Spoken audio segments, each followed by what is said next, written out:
تو آپ صلی اللہ علیہ وسلم نے اسے مسجد حرام میں ٹھہرایا، حالانکہ وہ وفد کافروں کا تھا۔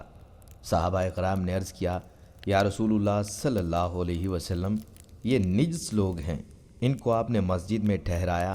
تو آپ صلی اللہ علیہ وسلم نے جواب میں ارشاد فرمایا کہ مسجد کی زمین پر ان کی نجاست کا کوئی اثر نہیں پڑتا۔ اس سے معلوم ہوا کہ مشرکین کو جو نجس کہا گیا ہے وہ کفر و شرک کی نجاست ہے۔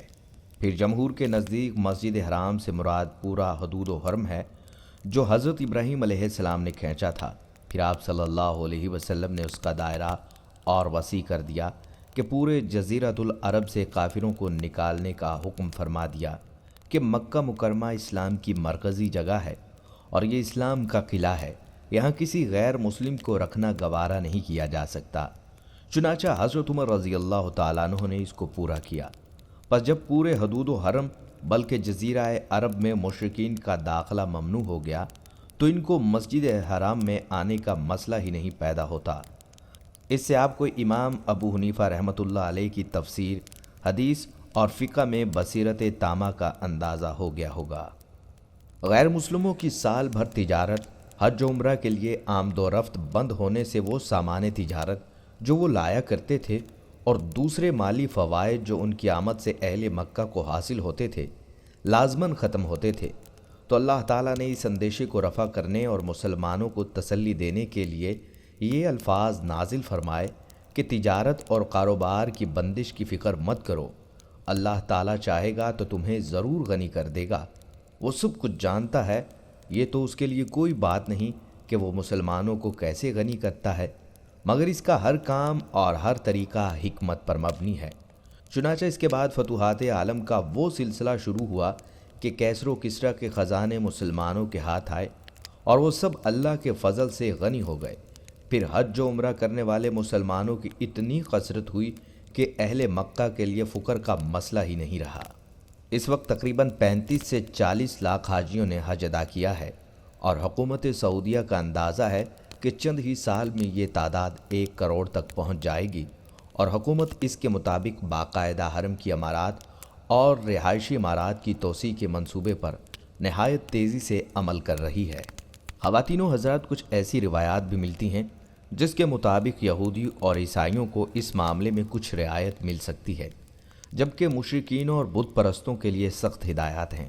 اب ایسے میں اس قدم کو اور پروٹوکول کو سعودی عرب کا ایسا عمل قرار دینا بالکل جائز ہے جو انہیں تباہی اور قیامت کی جانب ایک قدم آگے بڑھا دے گا۔ یہ عورت جو ننگے سر مقدس مقامات پر گھومتی نظر آ رہی ہے، اکثر میڈیا پر مسلمانوں کے خلاف زہر اگلتی نظر آتی ہے۔ یہ مسلمانوں کو حج کی سہولیات دلوانے نہیں بلکہ اندر کے کھاتے اور اپنے ذاتی مفادات کی خاطر سعودی حکومت سے مل بیٹھی ہے۔ اس کے لیے آپ کو دونوں ممالک کے تعلقات بتاتے ہیں۔ کچھ ماضی میں دیکھا جائے تو تقریباً 4 سال پہلے جب سعودی عرب کے ولی عہد محمد بن سلمان انڈیا کے پہلے دورے پر آئے تھے تو وزیر اعظم نریندر مودی پروٹوکول کو نظر انداز کرتے ہوئے خود ہوائی اڈے پر پہنچا اور گلے مل کر ان کا پرتپاک استقبال کیا۔ محمد بن سلمان کا یہ دورہ محض رسمی نہیں تھا بلکہ اس کے ذریعے اسٹریٹجک اور سفارتی حلقوں میں کئی پیغامات دیے جا رہے تھے۔ محمد بن سلمان سعودی عرب کے وزیر دفاع بھی ہیں۔ سعودی عرب اور انڈیا کے تعلقات بنیادی طور پر تیل کے ارد گرد مرکوز تھے، لیکن اسٹریٹجک امور کے ماہرین کا خیال ہے کہ گزشتہ چند سال میں یہ تعلقات اب تیل کے علاوہ دفاعی تعاون پر آ گئے ہیں۔ وزیر اعظم نریندر مودی نے سعودی عرب کے دورے کے دوران وہاں کے انگریزی اخبار عرب نیوز سے بات کرتے ہوئے واضح کیا، سعودی عرب اور انڈیا کو سیکیورٹی کے حوالے سے ایک جیسے خدشات ہیں۔ دفاعی اداروں کے قیام کے بارے میں بات کرتے ہوئے مودی نے دونوں ممالک کے درمیان اسٹریٹجک تعاون پر بھی زور دیا۔ دسمبر 2020 میں انڈین فوجی سربراہ جنرل ایم نروانے سعودی عرب پہنچ گئے۔ کسی بھی انڈین فوجی سربراہ کا یہ سعودی عرب کا پہلا دورہ تھا۔ اسٹریٹجک امور کے ماہر اور لندن کے کنگز کالج میں بین الاقوامی امور کے شعبہ کے سربراہ ہریش وی پنت نے بی بی سی سے بات کرتے ہوئے کہا کہ آج تک کی تاریخ میں انڈیا کی سب سے کامیاب خارجہ پالیسی خلیجی ممالک میں یا وسطی ایشیا کے ساتھ ہے۔